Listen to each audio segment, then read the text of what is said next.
Vandeham Shri Guru Shri Padakamalam Shri Guru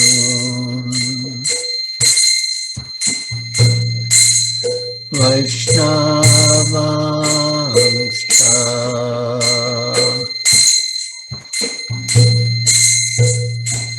Shri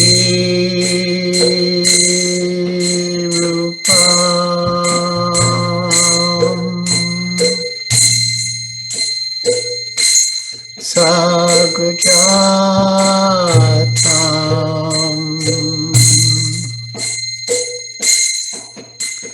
Sagana Raghunatam Vidam Stam Sajivam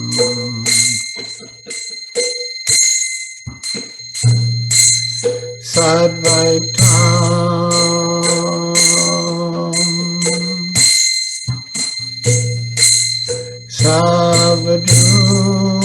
Savadutam Parijana Saitam Krishna Chaitanya Devam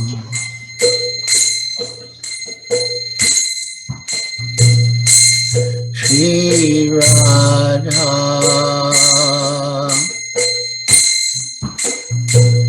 Krishna Padam Sagana Lalita Shri Vishakhanvitam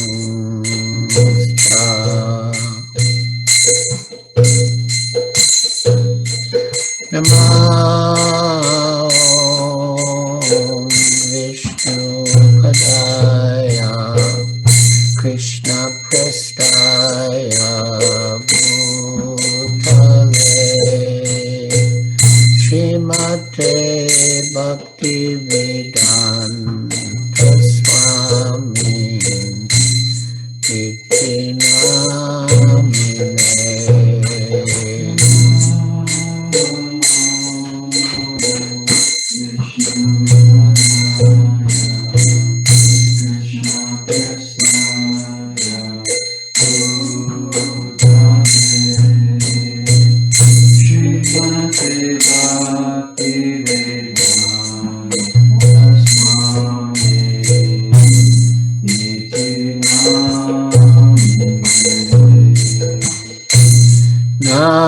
Namaste Saraswati Deve Gauravani Pracharine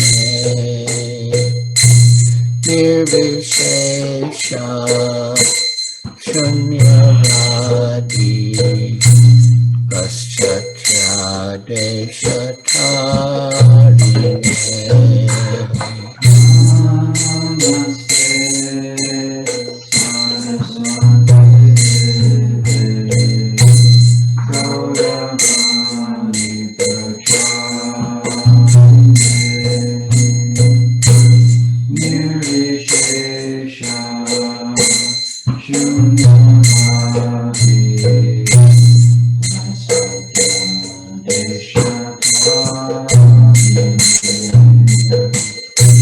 Sri Krishna Chaitanya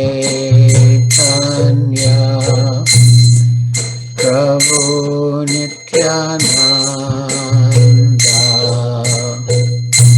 Shri Advaita Gadadhar Shivasadi Gaur Bhaktavinda Shri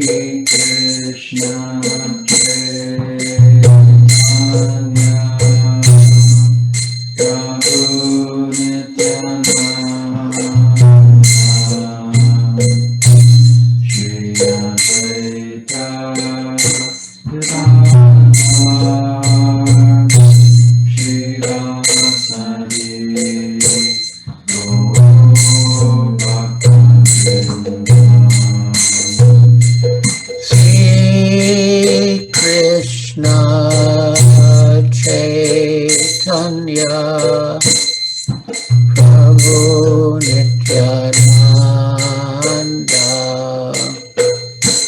Shri Advaita Gadadhar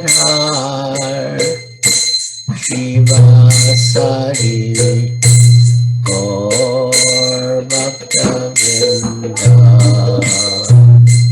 Shri Krishna Chaitanya Prabhu Nityananda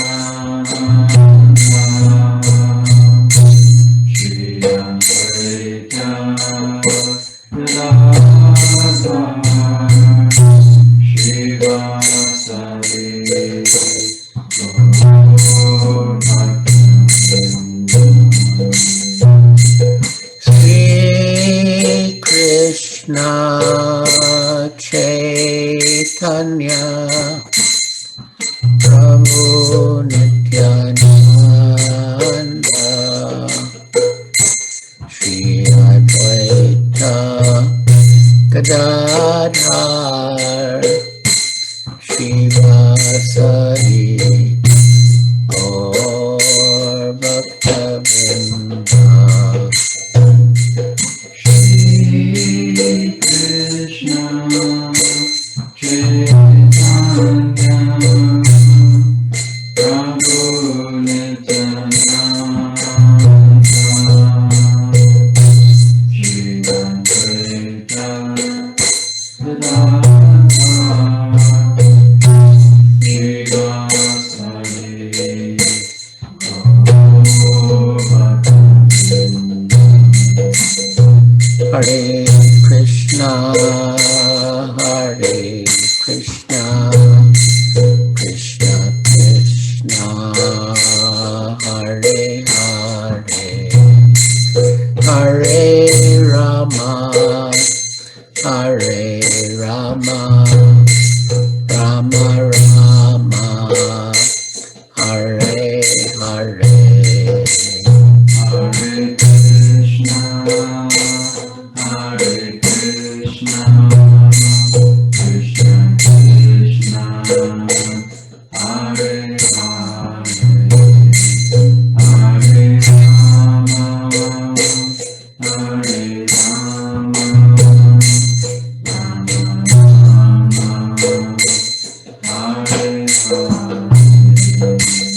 Hare Krishna Hare Krishna Krishna Krishna Hare Hare Hare Rama Hare Rama Rama Rama Hare Hare Hare Krishna Hare Krishna Krishna Krishna Hare Hare Hare Rama Hare Rama Rama Rama Hare Hare Hare Krishna Hare Krishna Krishna Krishna Hare Hare Hare Rama Hare Rama Hare Hare Krishna Hare Krishna Krishna Krishna Hare Hare Hare Rama Hare Rama Rama Rama Hare Hare Hare Krishna Hare Krishna Krishna Krishna Hare Hare Hare Rama Hare Rama Rama Rama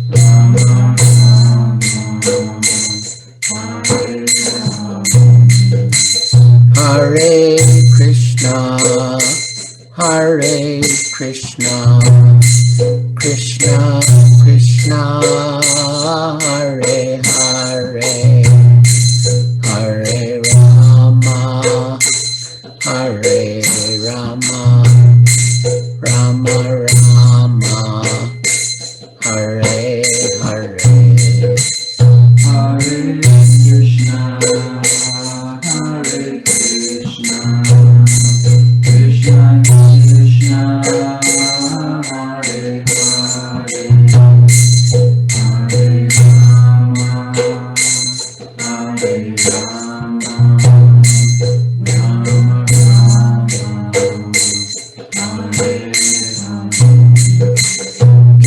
Jaya Prabhupada, Jaya Prabhupada, Prabhupada, Jaya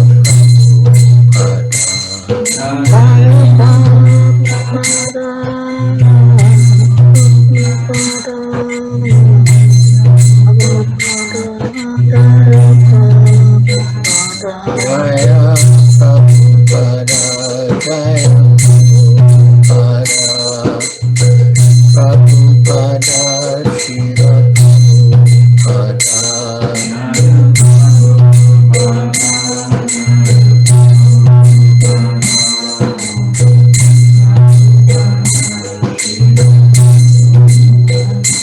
Jaya Gurudeva, Jaya Gurudeva, Gurudeva, Srila Gurudeva.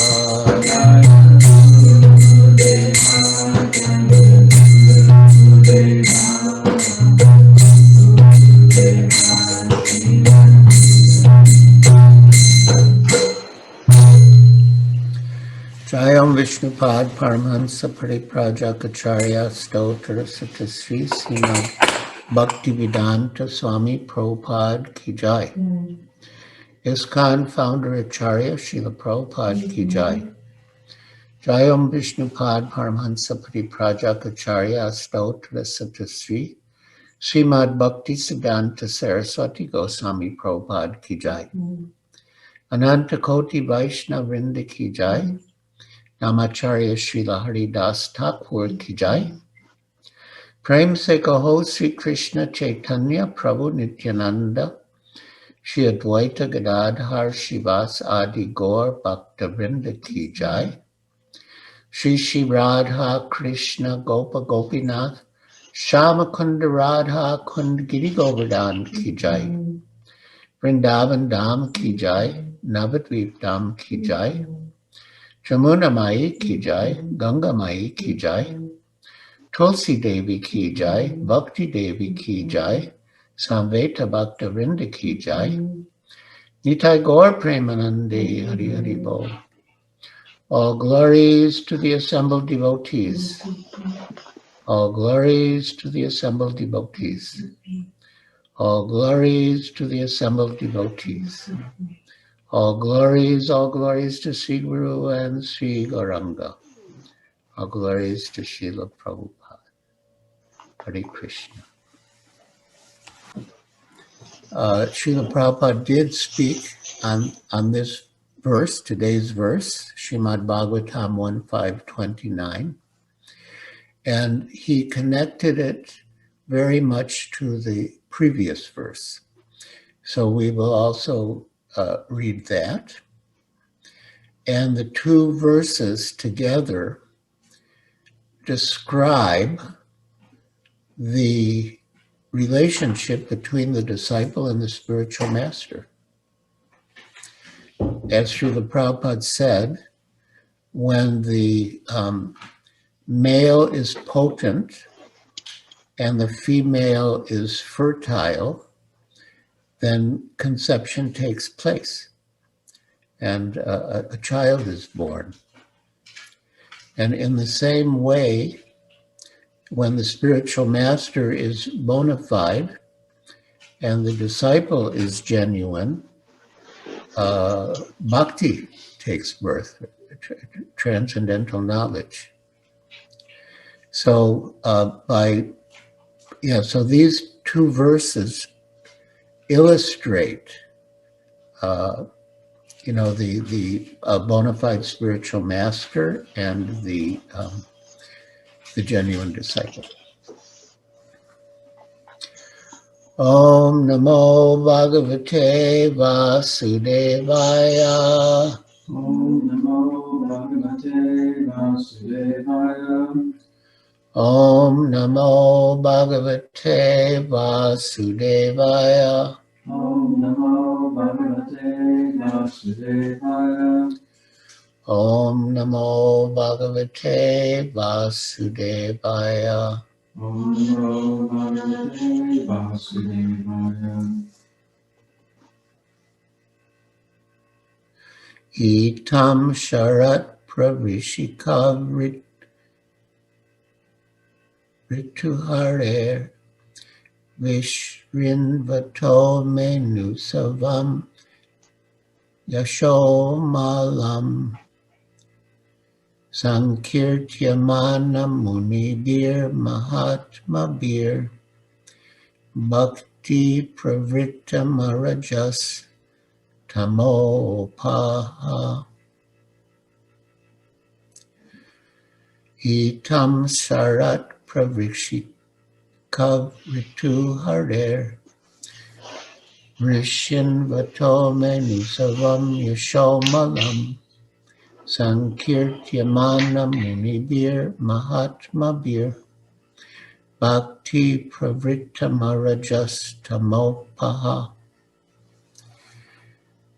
Itam, thus, sharat, autumn, praviksho, rainy season, ritu, 2 seasons, hare, of the Lord, Vishrinvata, continuously hearing, me, myself, Anusavam, constantly, Yashaha Amalam, unadulterated glories, Sankirtyamanam, chanted by, Munibi, the great sages, Mahatmabi, great souls, Bhakti, devotional service, Pravritta, began to flow, Atma, living being, Raja, mode of passion, Tama, mode of ignorance, Upaha,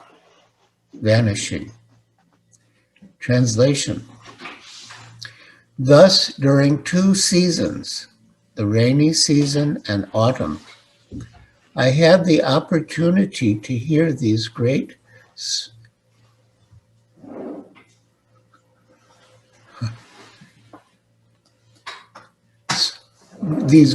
souled sages constantly chant the unadulterated glories of the Lord Hare. As the flow of my devotional service began, the coverings of the modes of passion and ignorance vanished. So, report by Srila Prabhupada. Transcendental loving service for the Supreme Lord is the natural inclination of every living being. Yes, this is confirmed in Sri Chaitanya Charitamrita in different places. Sri Chaitanya Mahaprabhu has declared, Jive Swarupai Krishna Nityadas, that the constitutional position of the living entity is that he is the eternal servant of Krishna. And as also quoted in Sri Chaitanya Charitamrita, Nitya Siddha Krishna Prema Sadhya Kabunai, that love for Krishna is eternally established within the heart. It is not something to be gained from any other source.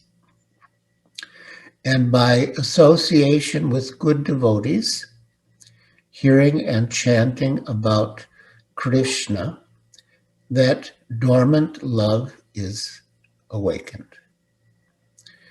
So that is our, yes, so transcendentally loving service for the Supreme Lord is the natural inclination of every living being. The instinct is dormant in everyone, but due to the association of material nature, the modes of passion and ignorance cover this from time immemorial.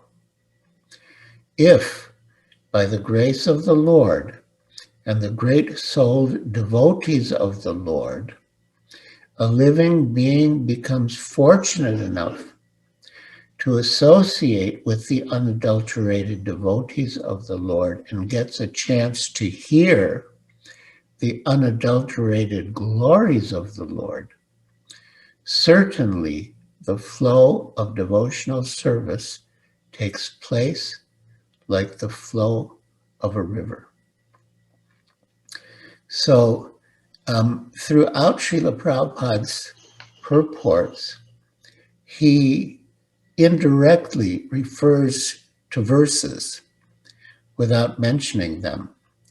But practically everything that Srila Prabhupada writes in his purports are, well, a combination of his own realization and also the statements of scripture in other places.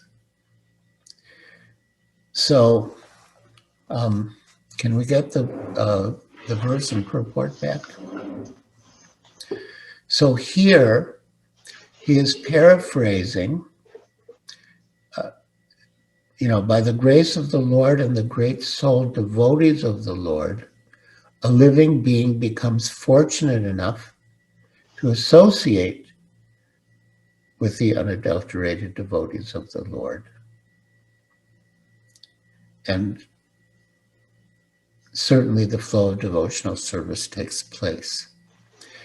So here Srila Prabhupada's words echo the statement of Sri Chaitanya Charitamrita, Brahmanda Brahmite Kona Bhagavana Jiva, Guru Krishna Prasade Pai, Bhakti Lata Bija.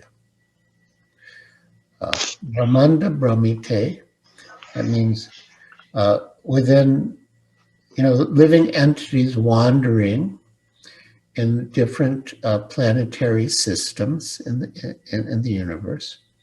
Brahmanda Brahmite Kona Bhagavana Jiva.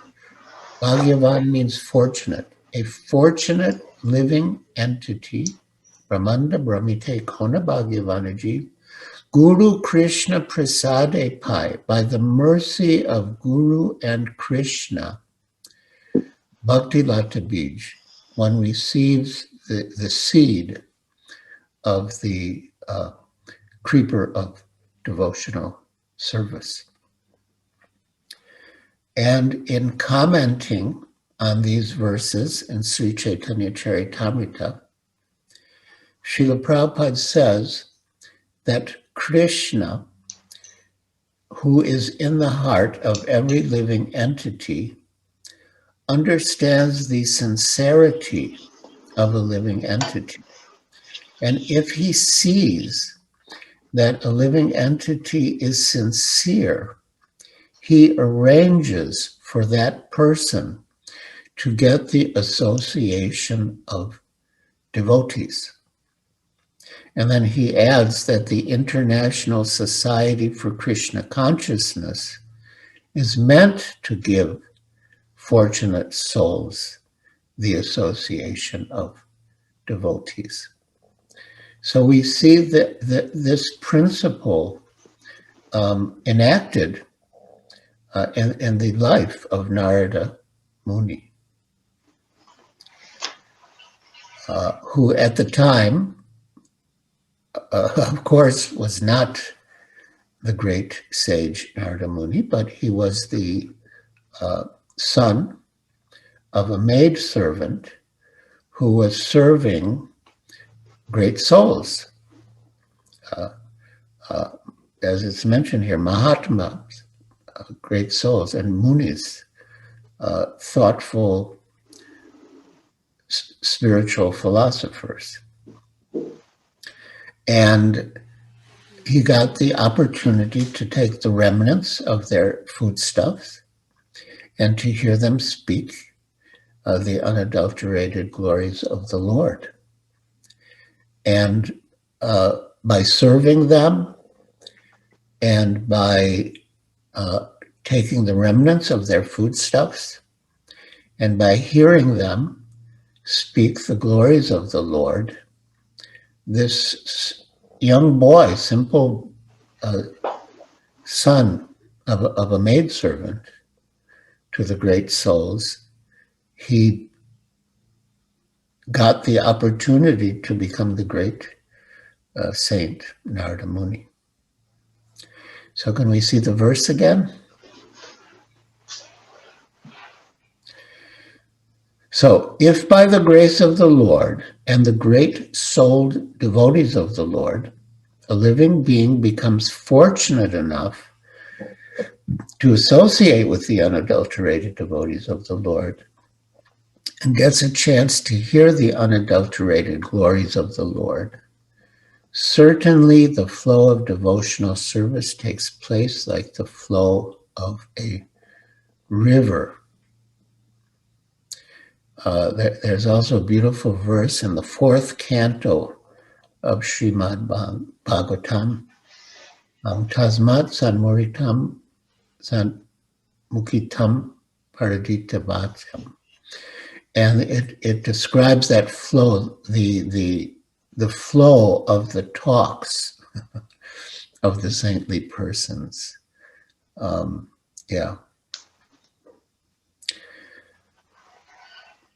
The river flows on till she reaches the sea.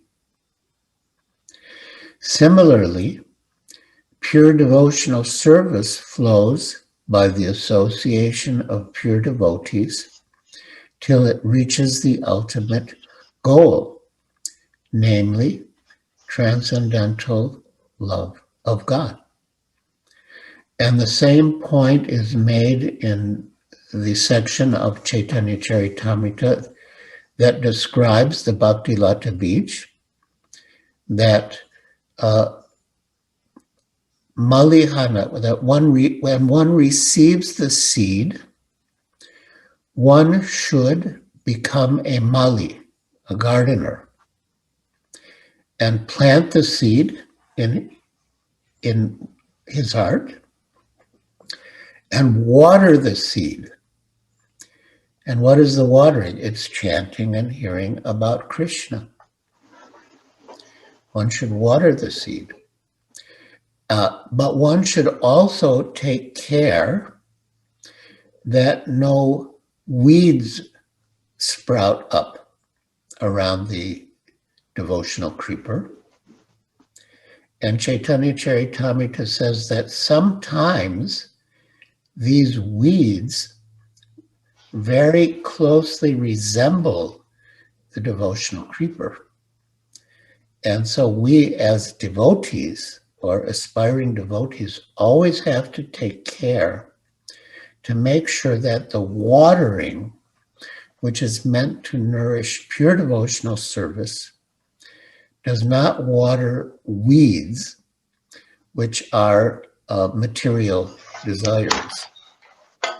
So it's a subtle point, and it's important, therefore, that we always have association with advanced devotees or pure devotees who can, whom we can consult and who can advise us whether the watering is actually nourishing the devotional creeper or whether it might be nourishing the weeds of material desires.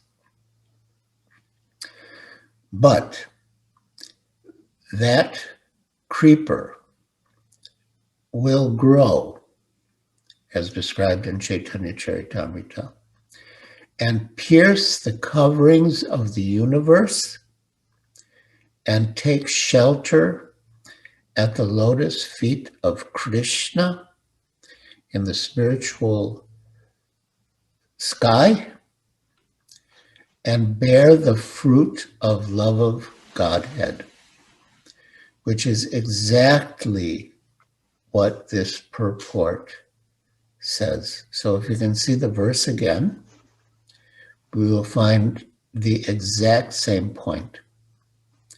As the river flows on till she reaches the sea, similarly, pure devotional service flows by the association of pure devotees till it reaches the ultimate goal, namely transcendental love of God.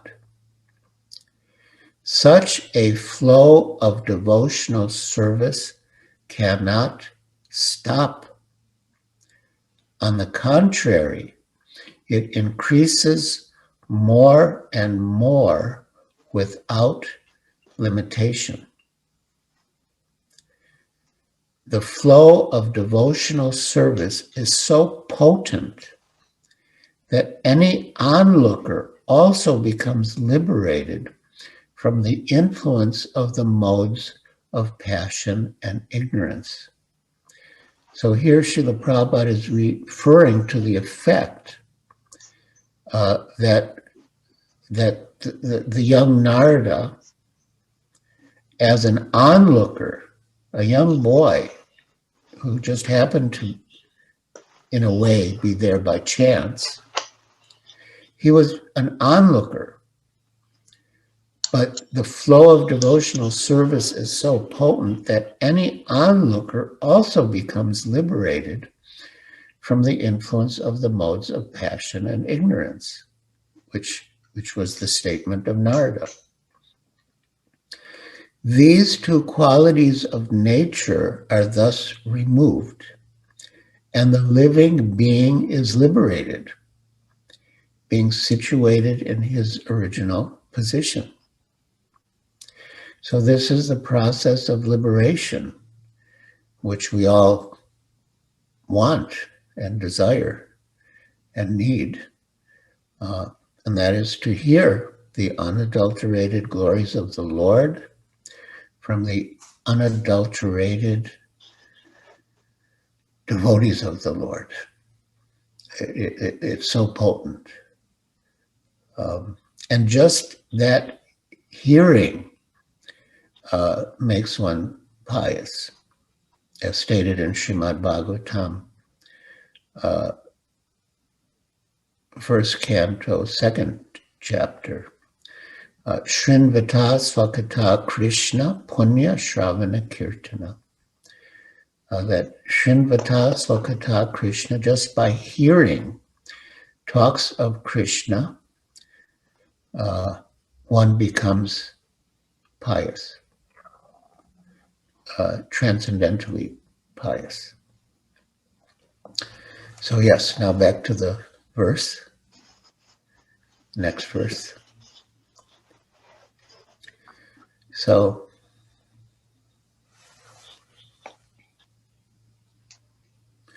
tasyaivaṁ nuraktasya praśritasya hatainasaḥ śraddadhānasya bālasya dāntasyānucarasya tasyaivaṁ nuraktasya praśritasya hatainasaḥ śraddadhānasya bālasya dāntasyānucarasya. Tasya, his, evam, thus, may, mine, nuraktasya, attached to them, praśritasya, obediently, hata, freed from,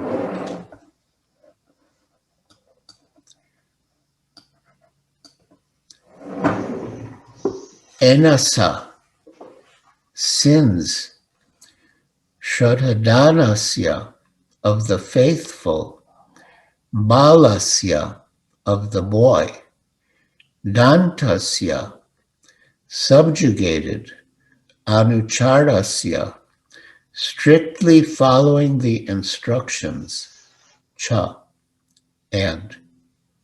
Translation. I was very much attached to those sages. I was gentle in behavior, and all my sins were eradicated in their service. In my heart, I had strong faith in them. I had subjugated the senses, and I was strictly following them with body and mind. purport by Srila Prabhupada. These are the necessary qualifications of a prospective candidate who can expect to be elevated to the position of pure, unadulterated devotee. Such a candidate must always seek the association of pure devotees. In fact, this verse and purport give a complete prescription for us, devotees or aspiring devotees, how we can achieve the position of pure devotional service. So we should take note very carefully. Such a candidate must always seek the association of pure devotees. One should not be misled by a pseudo-devotee. So in the previous verse, the great sages were described as Mahatmas, great souls, and Munibi, thoughtful philosophers. And so who is a Mahatma? The Bhagavad Gita describes Mahatma, Bahonam Janmanam Ante Jnanavammam Prapadyate Vasudeva Sarvamiti Samahatma Sudurlabhaha. So Bahonam Janmanam Ante, after many births and deaths, Jnanavammam Prapadyante, one who is actually wise, surrenders to Krishna. Vasudeva Sarvam Iti, understanding that Krishna or Vasudeva is the supreme cause of all causes. Samahatma Sudurlabhaha, such a great soul is very rare. So this is the type of Mahatma that we have to find. Mahatmanas tumam partham daivim prakriti ashrita. The Mahatma has taken shelter of the divine energy, the spiritual energy, who's personified as Srimati Radharani.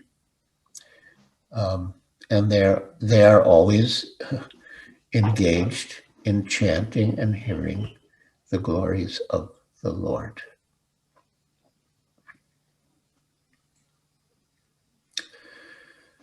So such a candidate must always seek the association of devotees.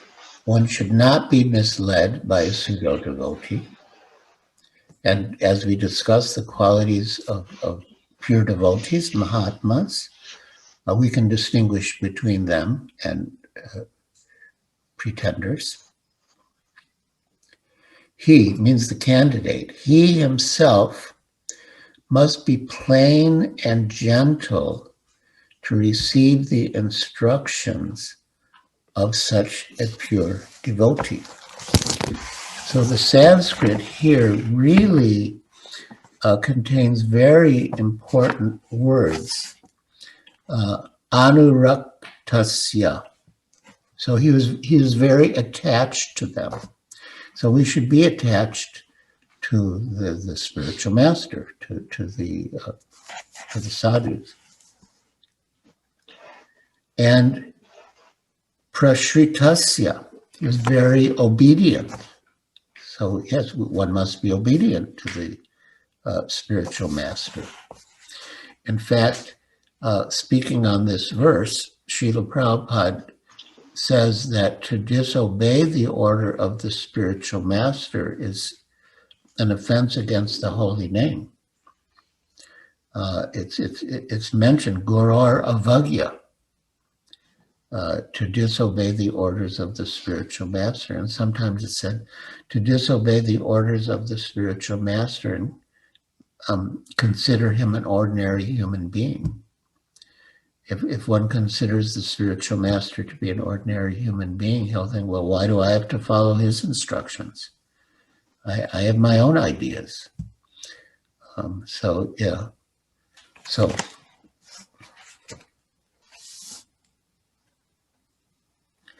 śraddadhānasya, shraddha, faith and attraction. Ado shraddha. Srila Rupa Goswami describes the different stages of devotional service. And first is shraddha, ado shraddha. Then tata sadhu sangha, associate with devotees. Tata bhajana kriya, and engage in devotional service. So this pattern described by Srila Rupa Goswami, ado shraddha, tata sadhu sangha, tata bhajana kriya, was followed by our own Narada Muni as a child. So coming back to the purport, he himself must be plain and gentle to receive the instructions of such a pure devotee.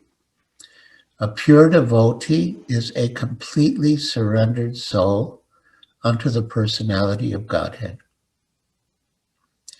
He knows the personality of Godhead as the supreme proprietor and all others as his servitors. And by the association of pure devotees only, one can get rid of all sins accumulated by mundane association. As Srila Narottam Das Thakur, he glorifies pure devotees.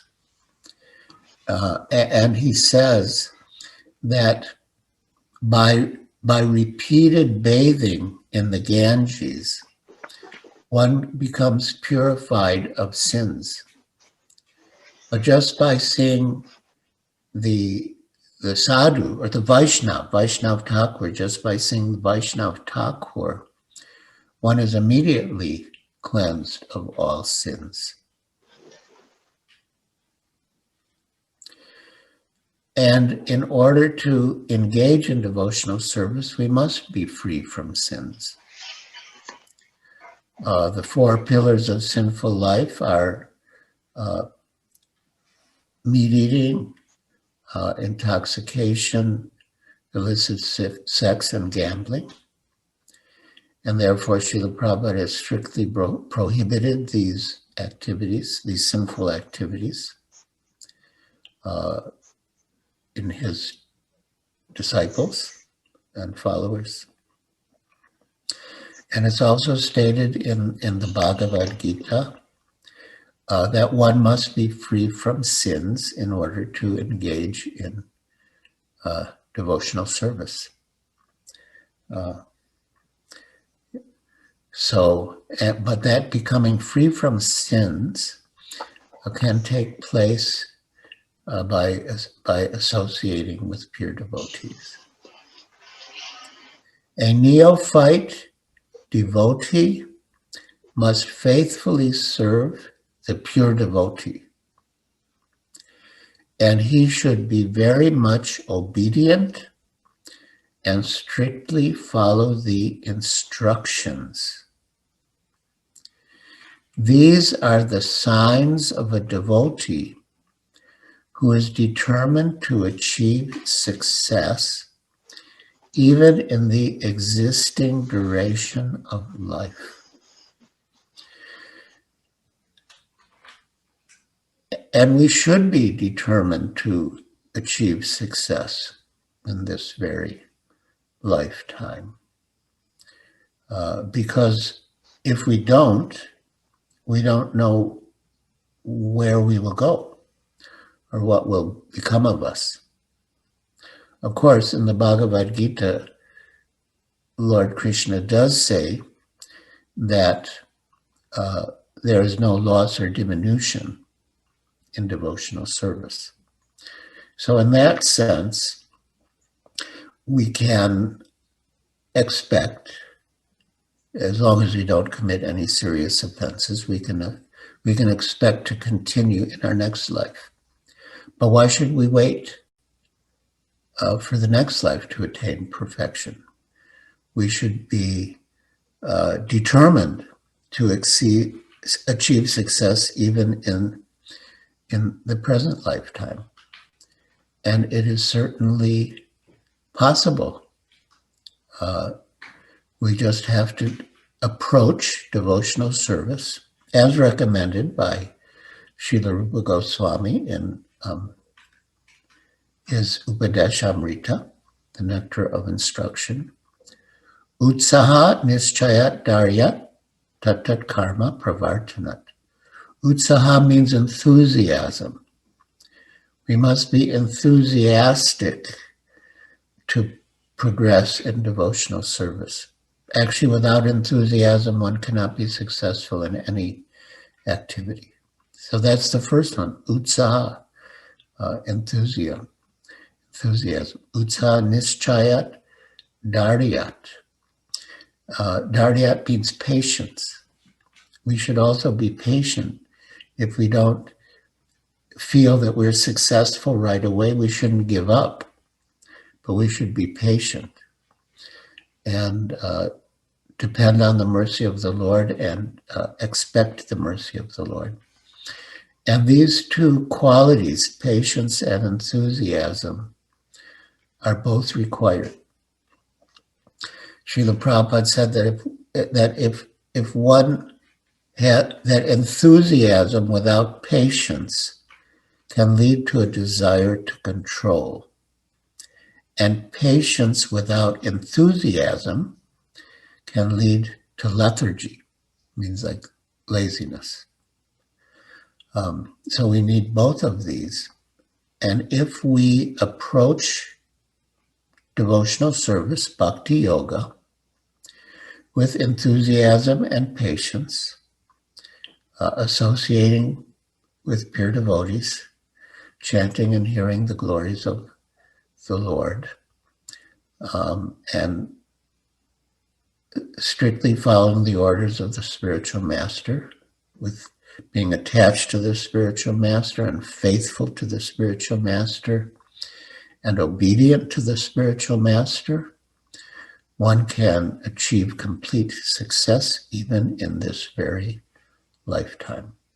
That is our hope, and that is our expectation. If we follow this process, we can expect to achieve that glorious result by the mercy of Krishna and the parampara and the devotees. Hare Krishna. So thank you all for joining us for this discussion.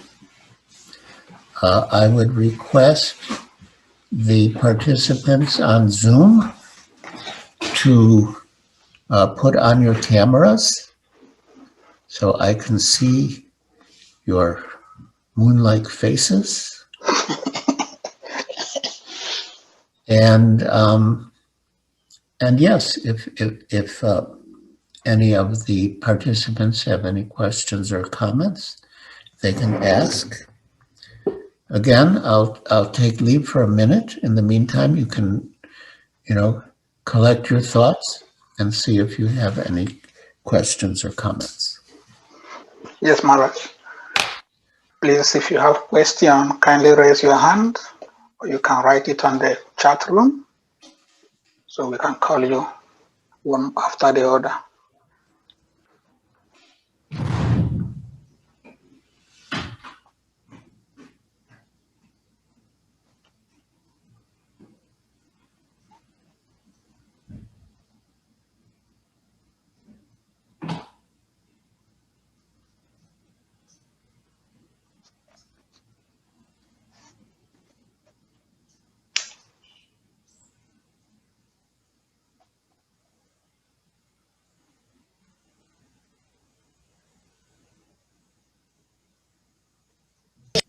Hare Krishna.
Hare Krishna. Krishna Maharaj, you're welcome back. I have one question from the previous verse. When Narada Prabhupada said in the purport that even the onlookers, they get liberated when they associate with devotees. The onlookers.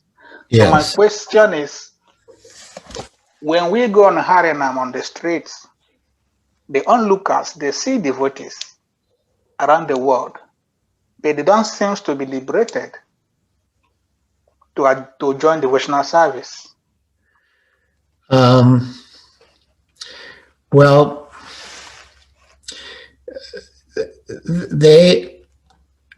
they are freed from sins, but the problem is that they okay, Narada Muni as an onlooker, he was freed from sins, but he took shelter of the sadhus or the Bhaktivedantas, and he followed their instructions. And so he remained free from sins. And beyond that, he advanced in devotional service. But there's immense benefit for people who just, as onlookers, see the Harinam party. There's immense benefit.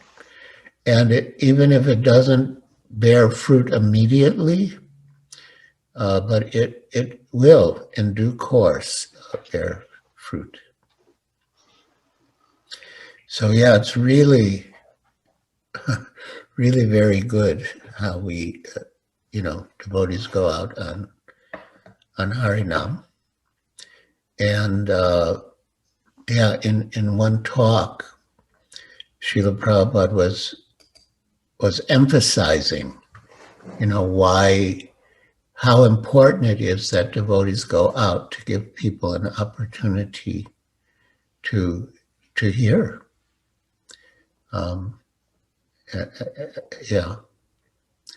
So that's very important activity that we go out, and it gives the onlookers great benefit.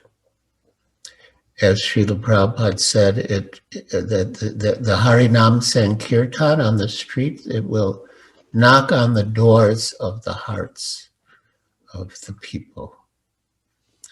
So. Thank you, Maharaj. We have a question on the chat room. Jai Chaitanya is asking, in the course of your lecture, you mentioned relationship and patience, enthusiasm. So he's asking, what is the difference between confidence and determination in relation to patience and enthusiasm? Confidence and determination in relation to patience and enthusiasm. What's the difference? They're all necessary. But yeah, I would say confidence increases both enthusiasm and patience. Because if you're confident that you're going to make it, so you'll be enthusiastic. Well, I'm actually going to make it. So, and you'll also be patient because, okay, I am going to make it. Maybe not this second or this minute, but I am going to make it. So I can, I'll wait until that fortunate moment comes. And determination, we have to be determined. We have to be determined that in this very lifetime, I will be successful. And if we have that determination and we're enthusiastic and patient and follow the prescribed methods, then we will be successful. In his purport,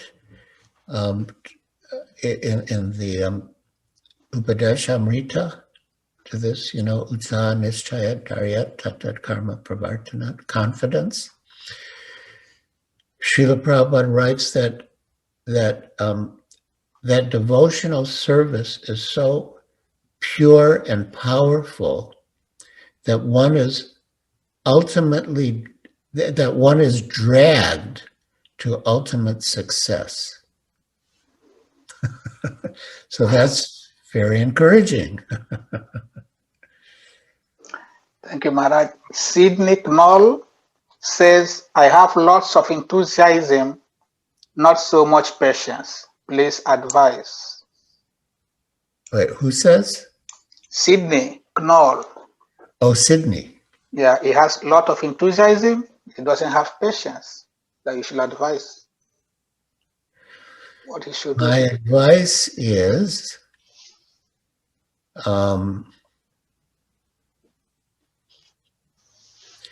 where is Sydney? Is Sydney on the, can I Sydney, speak? kindly unmute yourself, please, with your camera. Hare Krishna. Oh, Hare Krishna. Hare Krishna.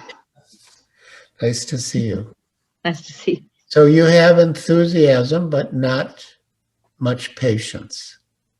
Yes. And can you ascertain the reason for your lack of patience? I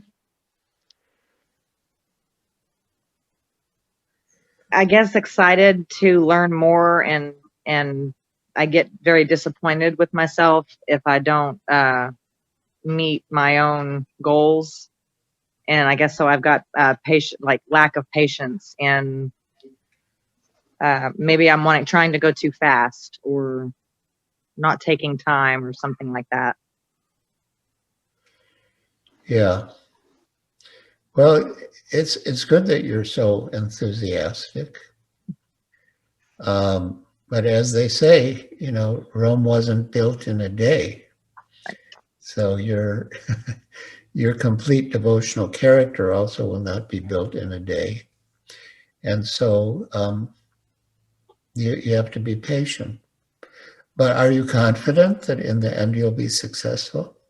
Yes. So then you don't need to be impatient. It will come. Thank you. Hare Krishna. Hare Krishna. Maharaj, our next question is from Sahadev Prabhu from Gita Nagare. Sahadev, please. Hare Krishna Maharaj. Hare Krishna.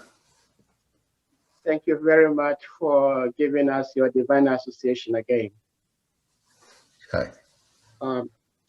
My question is from the previous verse, which is 1:5:28. Because you were saying they are very much connected to each other. And in the third sentence, Srila Prabhupada writes, if by the grace of the Lord and the great-souled devotees of the Lord, a living being becomes fortunate enough to associate with the unadulterated devotees of the Lord. So my question here is, Srila Prabhupada used if instead of when, which means there is a condition. So my question is, what causes the Lord and the great souled devotees to shower their grace on a particular person? I need it so badly this lifetime. I want to go home this lifetime. I don't want to procrastinate. So what do I have to do to gain the grace of the Lord and the great soul devotees? That's my question. Hare Krishna. Well, I took the if in a different way.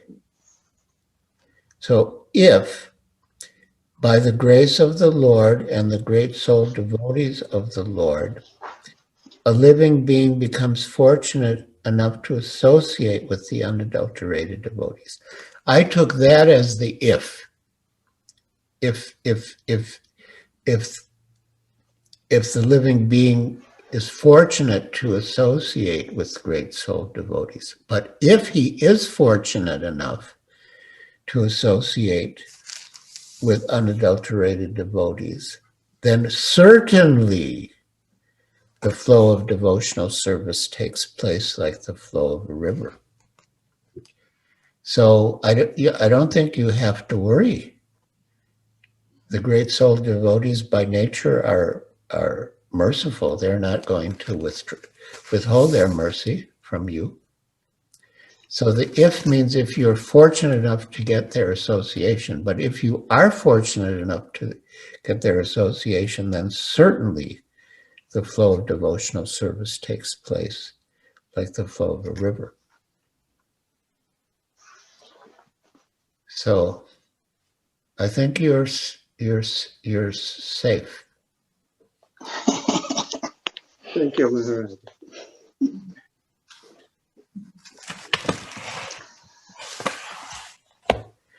Any other questions or comments? Yes, Maharaj. I have one more question from the verse of today, the current verse, where Prabhupada mentioned one should not be misled by a pseudo-devotee. This word, pseudo-devotee, when we join the temple or join devotional service, we don't really know who is a pseudo-devotee, and we associate with everybody. So how does a new bhakta distinguish a pseudo-devotee and an advanced devotee for his own spiritual progress?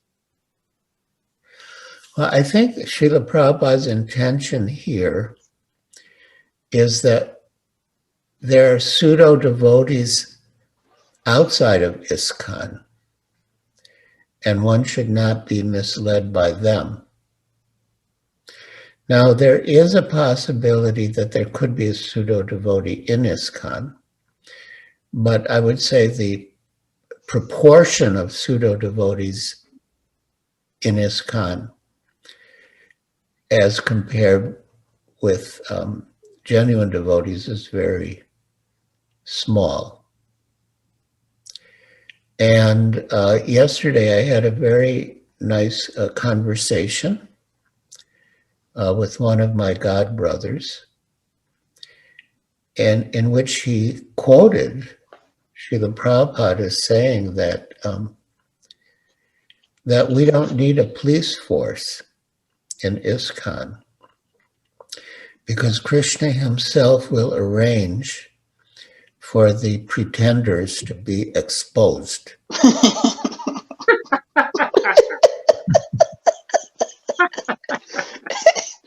That's a good one. Beautiful. Yeah. So I think we can take for granted that the devotees in Iskcon are genuine, and that the warning about pseudo-devotees is for pretenders outside of Iskcon. Thank you, Maharaj. But one thing I could say, that we as individuals can think that we are pretenders. In fact, that's healthy. Yeah. My dear godbrother Borijan Das, he said, because that happens, when you make an effort to chant japa attentively, you become aware of your weaknesses and failings. So he said, whenever anyone criticizes him or blames him or finds fault with him, he always thinks that they're underestimating his faults. That if they knew what he was really like, they would have much worse things to say about him. So that way we, as humble, introspective devotees, we can feel that we're pretenders, but, or pseudo-devotees, pseudo-devotees. But we shouldn't see the others as pseudo-devotees. And they're not. And it's kind of, they're the real deal.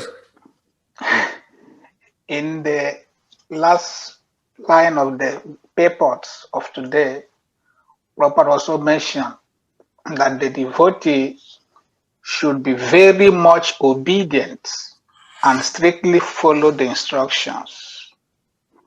So my question is, in the modern world, how do we distinguish when one is being used like in the olden days, like a slave, or being abused? Why you say you must strictly be obedient? What happens to free will of the individual? No, being obedient means obedient to the spiritual master. It doesn't mean obedient to materialistic people. But yes, we should be obedient to the spiritual master, to the saintly persons. And in fact, Srila Prabhupada instructed us to address one another as Prabhu. Prabhu means master. And, Srila Prabhupada said, so how can the master be disobeyed? So that's good amongst devotees, to be obedient, but it doesn't mean we have to be obedient to materialistic people.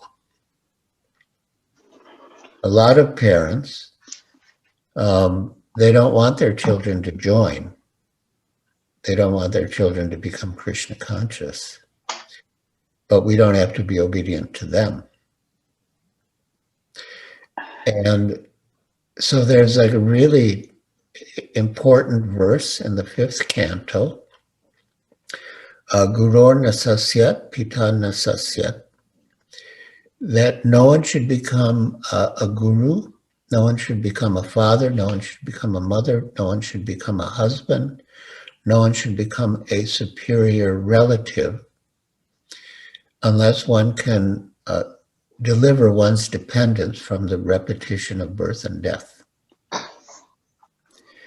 And in the purport, Srila Prabhupada says that if one is not able to do that, then one is not a real guru, one is not a real father, one is not a real mother, one is not a real husband. And then he gives examples in the purport.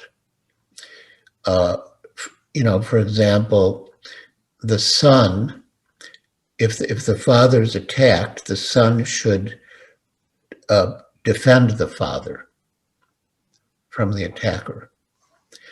But when Hiranyakashipu was attacked by Nrsingadev, Prahlad didn't make any effort to protect his father because he wasn't a real father, because he wasn't delivering him from the repetition of birth and death. And there are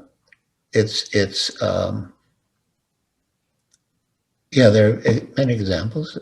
It's an offense, as we just discussed, to disobey the orders of the guru. But when Shukracharya instructed Bali Maharaj not to give everything to Krishna, to Vamanadev, Bali Maharaj disobeyed him. But it wasn't a fault because he wasn't a real guru, because he wasn't delivering his dependent from the repetition of birth and death. Thank you, Maharaj. Yeah. You made mention about master should not be disobeyed as the guru. So my question is, when we join devotional service, they call us Bhakta. But we see in the scripture that Bhakta is a pure devotee of Krishna. Then when we get initiation, they add Prabhu, no more Bhakta. So master and Bhakta, which one is higher to really be used to address the devotee? Bhakta is higher.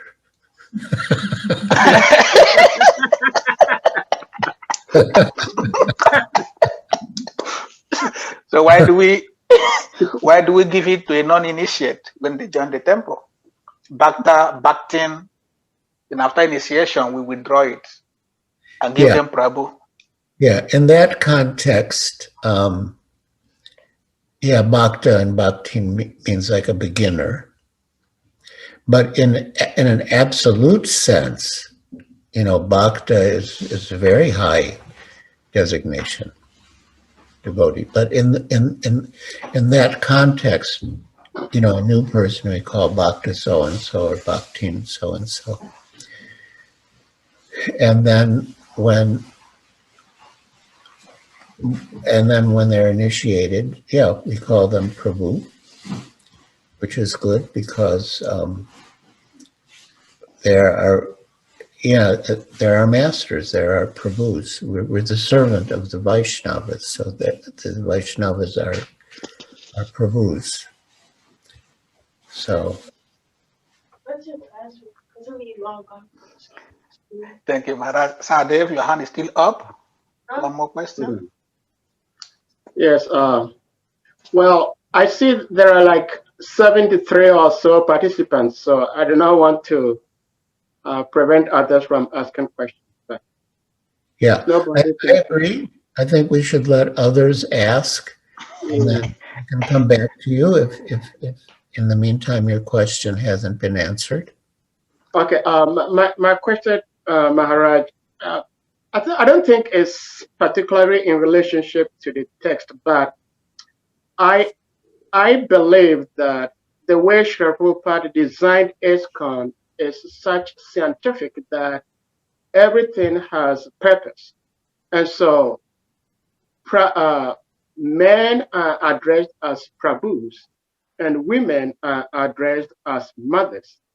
But I see in today's Iskcon, mostly women are oftentimes addressed as Prabhus, which to me is improper. And I don't know if you have anything to say about that, because I think Srila Prabhupada expected us to address every woman other than our wife as mothers, so that we keep that in our minds, because this world is understood to be called as Maitunya Agarya.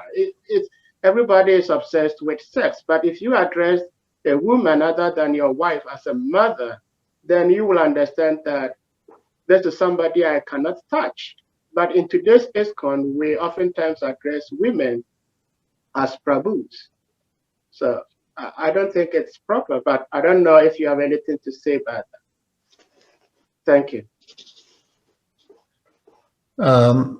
Well, okay, that's true. You wouldn't touch your mother. Would you touch your master?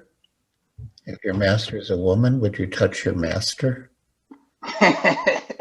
Unfortunately, it's very common in the material world, yes.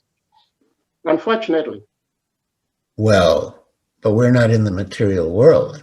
We're talking about Iskcon. I don't really have a problem. I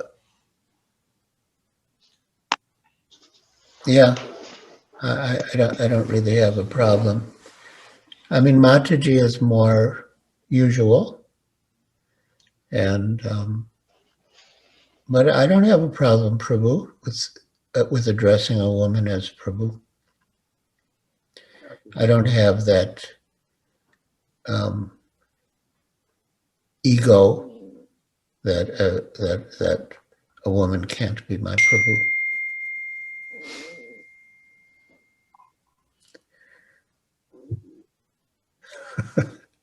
Is that all right, Sahadev? Thank you, Maharaj. Yes. Yeah, I was at I think we were in Vrindavan. I was with His Holiness HH Swami a few years ago, and there were women in the audience. It was at might have even been at Yamuna Devi's Samadhi, but it was outdoors in Vrindavan. And before he began speaking, he addressed the ladies as Mataji, Prabhus, Devis, whatever will make you happy. Gopis. Well, not Gopi, because in the early days of Iskcon, we used to call the ladies Gopis. And Srila Prabhupada said it wasn't proper because the Gopis are very elevated. But we did, in the early days, we used to call the ladies Gopis.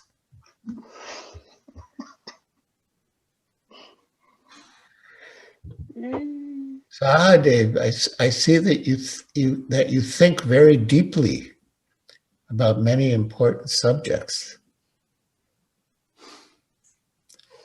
Thank you, Maharaj. I try.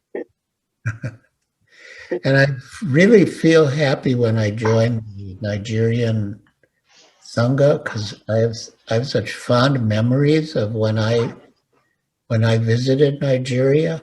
It was one of the best times of my whole Krishna consciousness. Yeah, when I went to Nigeria Gauranga. to collect for Juhu. Hare Krishna. Maharaj, there is a comment in the translation that Dhruva Maharaj, that Nadamuni was saying. He was mentioning that he was gentle in behavior, and all his sins were eradicated in their service. So this brings me to a question that many devotees are also in service of their spiritual masters for many years. Yet they are not gentle in behavior, neither are they attached to the Guru, neither do they have such faith in the Guru. But Nadamuni just mentioned the qualities, what he developed by associating with this Vedantist.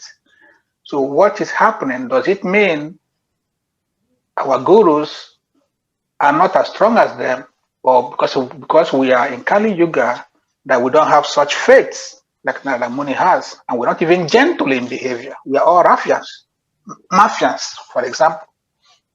Yeah. So what is happening? Anybody who is given a little authority in the movement becomes a mafia.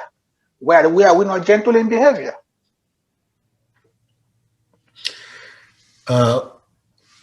Yeah, even Srila Prabhupada, this is addressing the question about the potency of the Guru. Even Srila Prabhupada had disciples who were not gentle.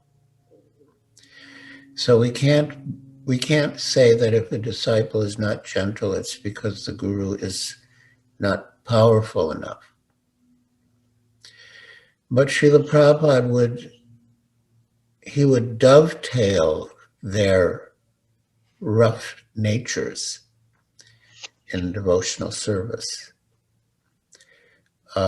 His Holiness Tamal Krishna Goswami used to say that Srila Prabhupada never discriminated against a devotee on the basis of what mode he was in. But whatever mode he was in, Srila Prabhupada would engage him or her. So yeah, we should have that liberal attitude. But at the same time, we should be gentle, at least with other devotees. Srila Prabhupada's female disciples would go out to distribute books. And in the course of book distribution, they would have to be quite forward with the people they approached, including the men. But when they came back to the temple, they were supposed to be very reserved with the men. And so I think Srila Prabhupada said something like, anyway, I'm not remembering. It was a phrase. something like a lion on the chase. How does that go? Shraddhanjali, you're learned. A lion on the chase and something at home. A lamb at home, that's it. A lion on the chase and a lamb at home.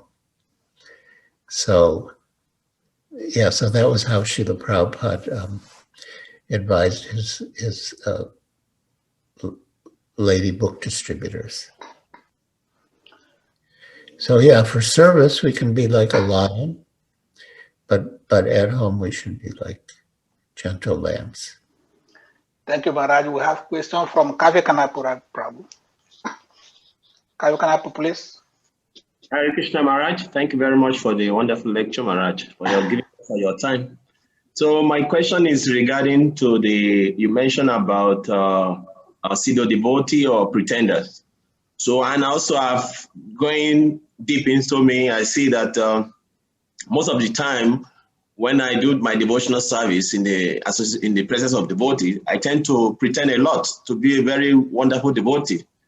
So I want to know whether pretending to be a nice devotee in the association of devotee, but in my heart, I know that I'm not what I'm showing others. So how to really be that devotee I'm trying to present myself to be when I'm not.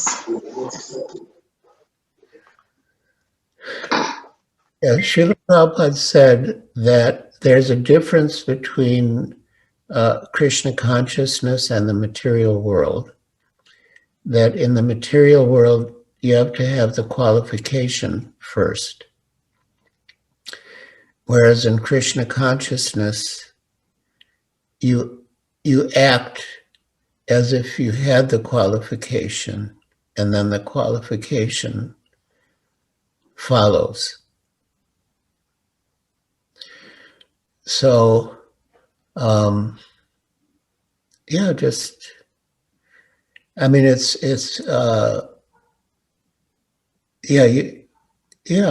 think just keep trying, and you'll be, like they say.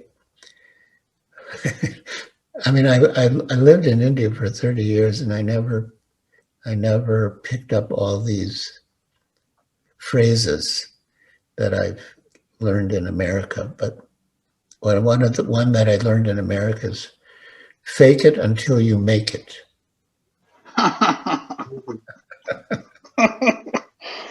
Devotees will like that one, Maharaj. I'm going to be faking it now as a pure devotee.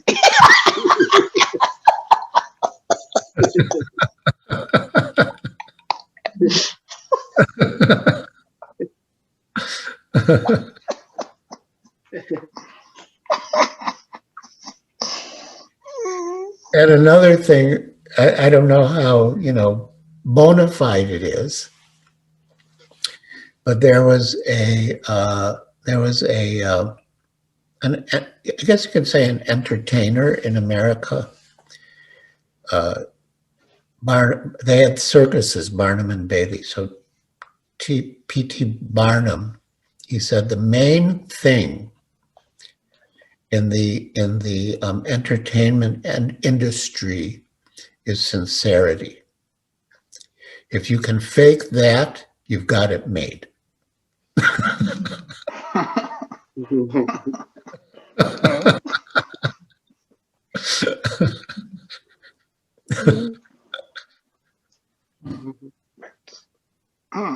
That's interesting. So Chandni Doshi's been raising her hand for a while. Should we call Please her? unmute yourself and ask your question, please. Hare Krishna, Guru Maharaj. Please Hare accept my Krishna. humble obeisance. Thank you for the class, Guru Maharaj. It was very nice. Oh, I had two questions. I'll ask one, and if you like, I can ask the other one too. So in the verse 28, 1.528, it mentions about being uncovered by the modes of passion and ignorance. So my question was that when somebody is in the mode of goodness, like does that mean that they will take up to devotional service?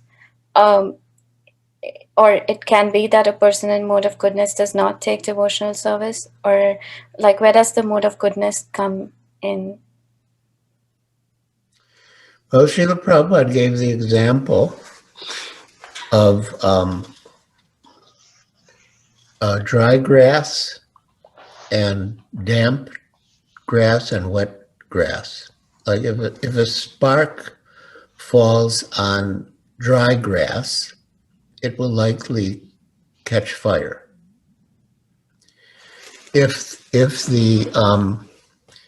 falls on moist grass, it might or might not. And if it falls on wet grass, it likely will not catch fire. So the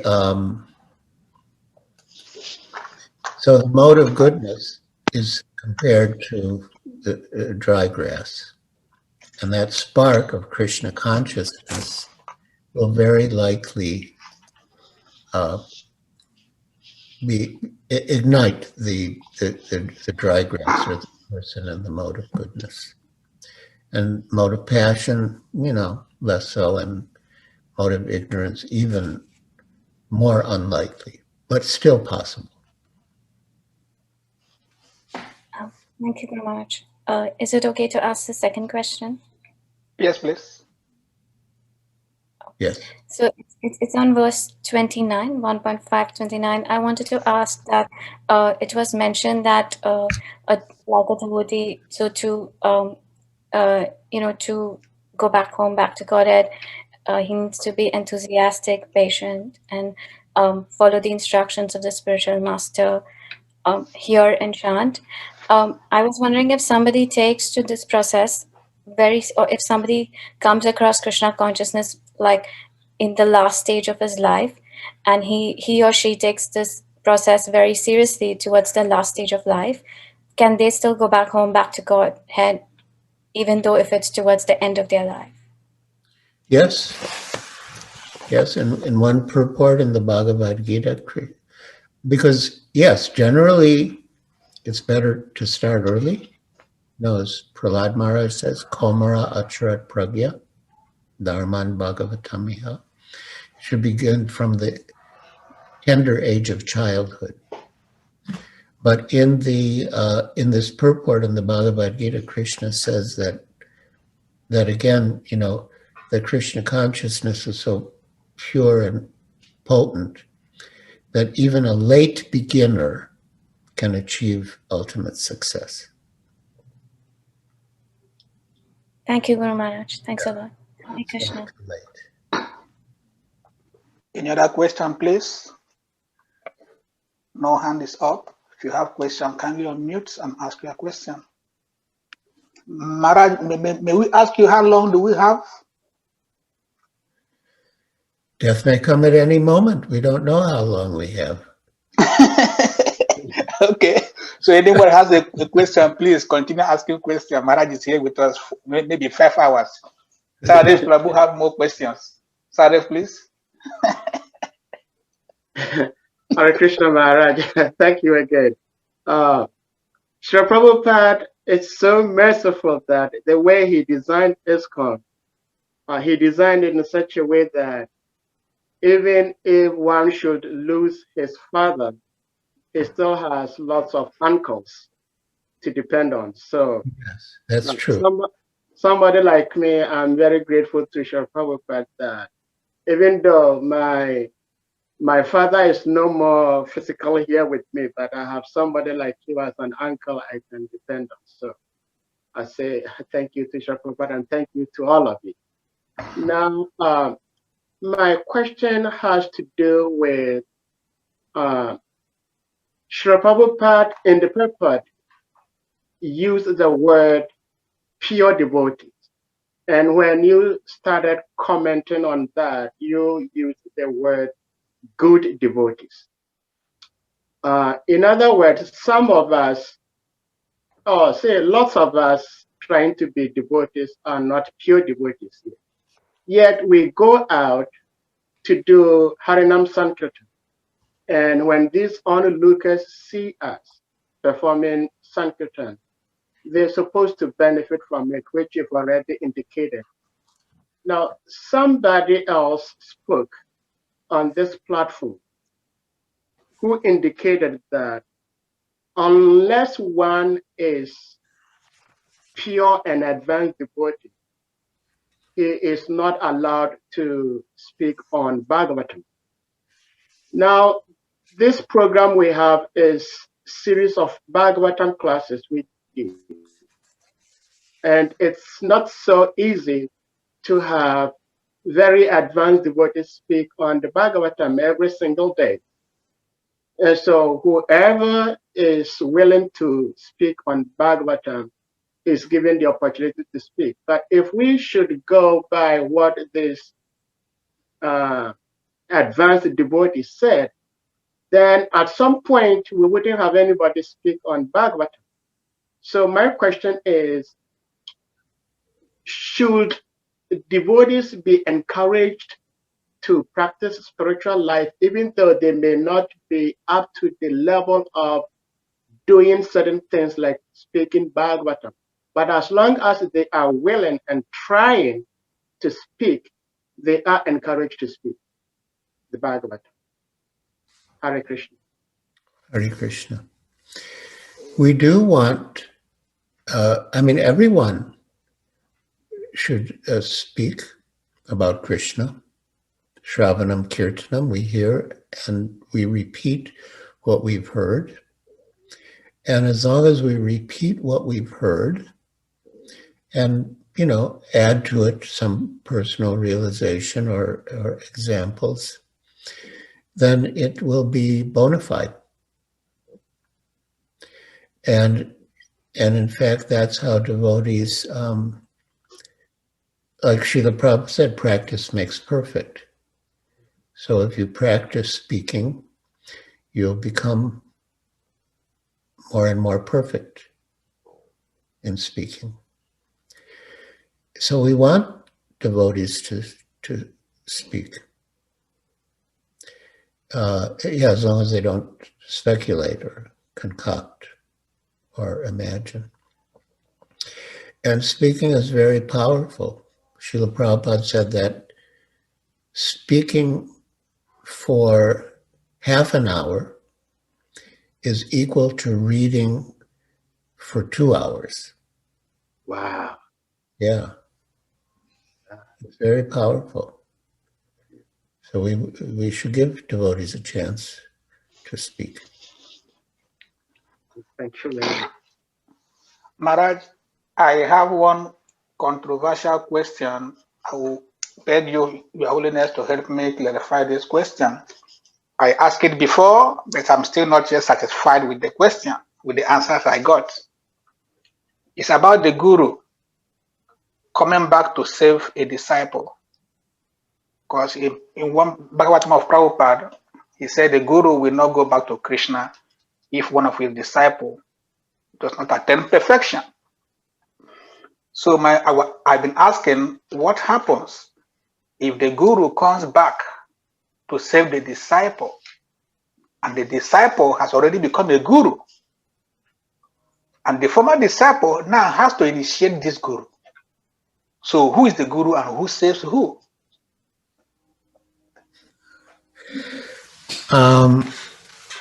Well, yes, it is a fact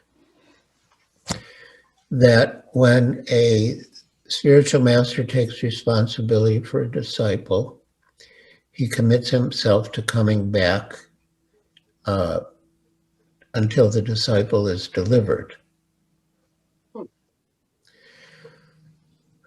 Now, there is a subtle question about this, whether it means that the guru has to personally come back or he just has to make sure that the disciple has the guidance that he requires to go back to Godhead. And after Srila Prabhupada left, Tamal Krishna Goswami and I and a couple of other disciples of Srila Prabhupada went to Srila Prabhupada's learned god brother, Srila Bhakti Rakshak Sridhardev Goswami Maharaj, to ask this question. And initially, Srila Sridhar Maharaj said that it doesn't mean that that the Guru has to come back personally, but he just has to make sure that there are instructors who are there to guide his disciples until they go back home, back to Godhead. But Tamal Krishna Goswami, in his staunch adherence to Srila Prabhupada, pressed Srila Sridhar Maharaj, well, what if we want only Srila Prabhupada? And then Srila Sridhar Maharaj presented a hypothetical conversation between Krishna and Srila Prabhupada in the spiritual world. And in this conversation, Srila Prabhupada says to Krishna that, my disciples are asking for me. And Krishna says, you don't have to go personally. I'll arrange for someone to guide them. And then Srila Prabhupada said, well, they won't accept anyone else. They want only me. And then Krishna said, well, all right, if that's the case, and if you want to go, then you can go personally. So that was how he presented it. But the other way of looking at it is that we should finish up in this lifetime, as stated at the end of the purport. So the Guru doesn't have to come back. You may know the story of Bilva Mangal Thakur, who in his previous life was very advanced. He came to the stage of Bhava Bhakti, but somehow he took birth again. And he became very attached to a prostitute. And some of you might know the story, but anyway, one night, it was actually the night of the death of his father.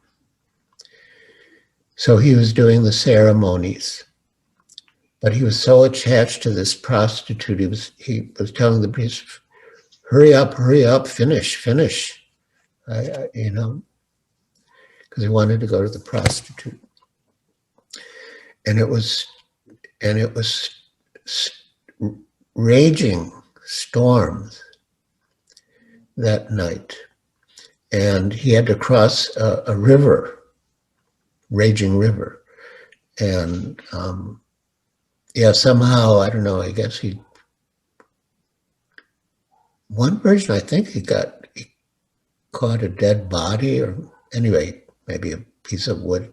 Somehow he crossed the river. And then he went to the prostitute's house. And, it was so late and the weather was so bad that she assumed that he would not be coming. So, she closed the gate and locked up everything. So Bilva Mangal Thakur had to get over the wall. I think like he picked up a dead snake and he used it as a rope to scale the wall. And then eventually he came to her. And she said, oh, Bilva Mangal, you've come tonight. I didn't expect you. And then she said, if you had as much attachment for Krishna as you have for me, it would be much better for you. And those words of the prostitute went deep into his heart. And he immediately left her and set out for Vrindavan to find Krishna. Now it is said that Bilva Mangal Thakur's spiritual master from his previous life spoke through the prostitute. And Srila Bhaktisiddhanta Saraswati Thakur, in urging his disciples to finish up in this very lifetime, and go back home, back to Godhead, he told them, don't make me come back into the house of a prostitute to reclaim you. Finish up in this very lifetime. So we have that opportunity, and in a way it's an obligation. We don't want to take advantage of the spiritual master's promise to come back, but we want to save him from having to come back for us. And we should also help our God brothers and God sisters to go back to Godhead in this very lifetime. Also, for their benefit, of course, and also so that their spiritual master, our spiritual master, doesn't have to come back again. Thank you, Maharaj. We have last question from Nikita Pama. Nikita Pama, please unmute and ask your question.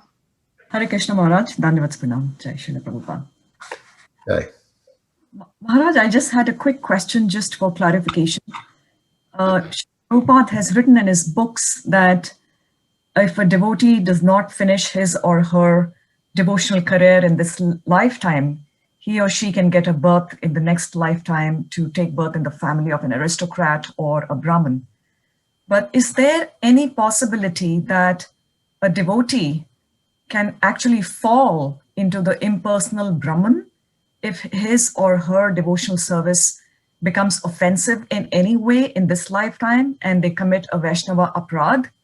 Then what is the next future for the next lifetime? Do they fall from a personal realization to an impersonal realization, or do they continue to take birth in an aristocratic or a Brahmin family? Oh, well, that's a good question, but the two are not mutually exclusive, because one can still take birth in a family of Brahmins or an aristocratic family and have an impersonal conception. But higher than those two births, yes, Suchinam Shripatam Gehe Yoga Brashta Vijayate, is that one can take birth in a family of devotees, yogis, devotees. And as it said, that one will be attracted to the principles of yoga from one's previous life, even without desiring it. And in the Nectar of Devotion, Srila Prabhupada writes, or Rupa Goswami says, that generally devotional service is a continuation from the previous life. And especially for someone who has a natural taste for hearing and chanting about Krishna, it's to be understood that he had, engaged in devotional service in his previous life, but somehow did not attain perfection. And Prabhupada adds, usually due to committing some offense. But now the person is given a chance to continue, from where he or she left off. So yeah, there's no loss or diminution. And even a little advancement saves one from the most dangerous fear. Yeah, that's a good question. Thank you so much, Maharaj. Thank you, Maharaj. We have one more hand up. I don't know if you are tired. You need to take rest. We don't want to bother you so much. No, I'll take one more. Okay, Sadev, please. Hare Krishna Maharaj. Well, thank you for giving us such much time of your busy scheduled life. My question has to do with some of the regulations of the GBC. Those of you who are direct disciples of Sri Prabhupada, you worshipped him as scriptures recommend that we worship the Guru. In today's Iskcon, those of us who are not direct disciples of Sri Prabhupada, we have Sri Prabhupada's disciples as our gurus. But we are not somehow allowed to worship our gurus as Sri Prabhupada's disciples who worship Sri Prabhupada. A crude example is when we do arati on the altar, the understanding is that you offer the paraphernalia to your guru, and your guru passes it on and on till it gets to Krishna. But in most temples, devotees are refrained from keeping the deity of their guru on the altar. Some places they are asked to put the deity of the guru, the living guru, on a shelf or something, which to me, in the purport, Narada Muni was explaining that in his heart, he had so much faith in the sages.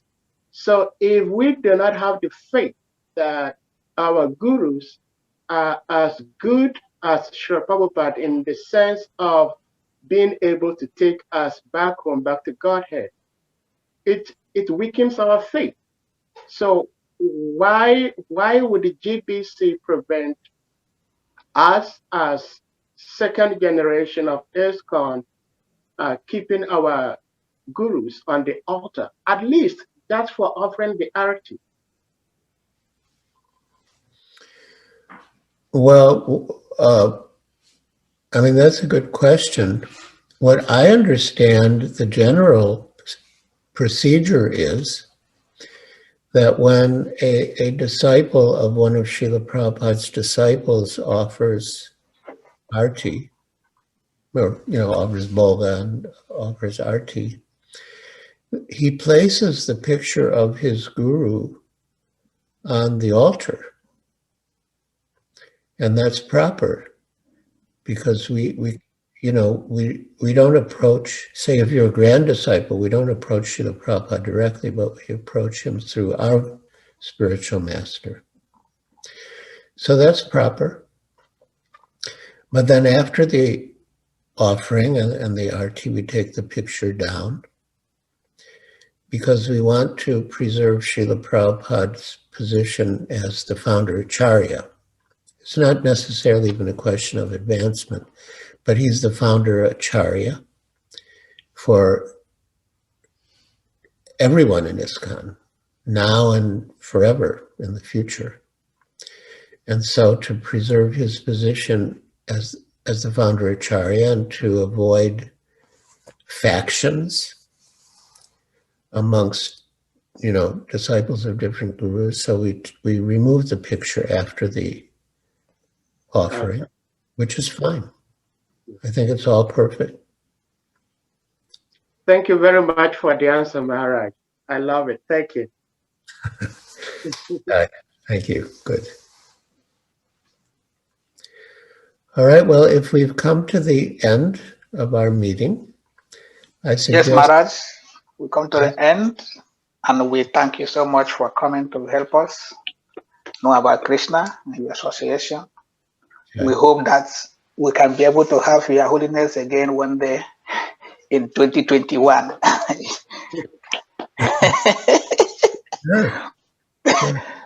Thank you so much. We ask all devotees to kindly unmute yourselves and let's chant Hare Krishna for Maharaj for coming. Kindly unmute. Hare Krishna, Hare Krishna, Hare Krishna, Krishna, Krishna, Hare Hare, Hare Hare Rama, Hare Rama, Rama, Rama Rama, Hare Hare. His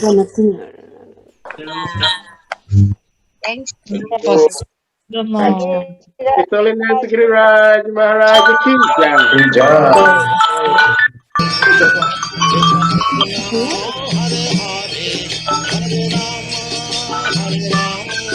Hare